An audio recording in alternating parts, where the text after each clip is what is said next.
John, you're just saying a little bit about tools. I'm going to loop back to something that you said and Jonny both said, and maybe even Catherine had this too, just that idea of approved vendors or, trusted vendors, things like that. And so John, you mentioned you guys, one of the tool sets you work with is Agentforce from Salesforce. And so Salesforce already an existing vendor, so an approved vendor or approved partnership already in a way.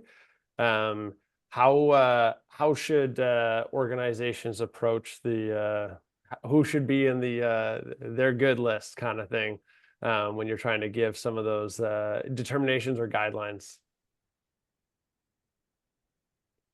I'm gonna let Jonny start that one. Yeah, Jonny does have some opinions on this one. So Absolutely.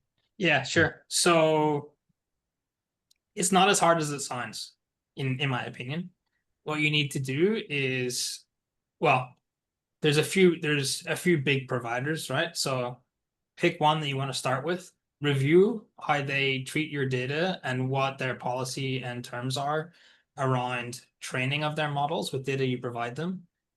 So for instance, ChatGPT, OpenAI, data that they obtain via API is not used to train models.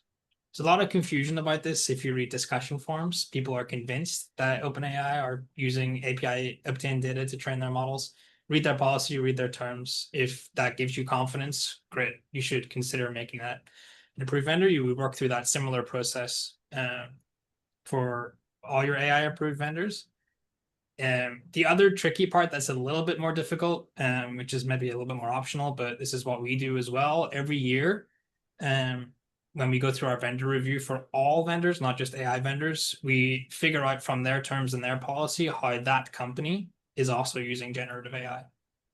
Because we also want to be confident that any vendor we have a commercial relationship with also has a responsible policy around how they're using AI themselves. We don't want data we provide to a vendor that isn't even an AI vendor, like say our HRIS system, then using AI irresponsibly. So that's another part of it too. It's a little bit more difficult, a little bit more time consuming, but getting started with pick a vendor and review their terms and their commercial terms and see how comfortable you are with that. right. Yeah, that makes sense. So the same way that we kind of hold ourselves to the standard of how we would treat our customers' data, we want our data to be treated as a customer as well.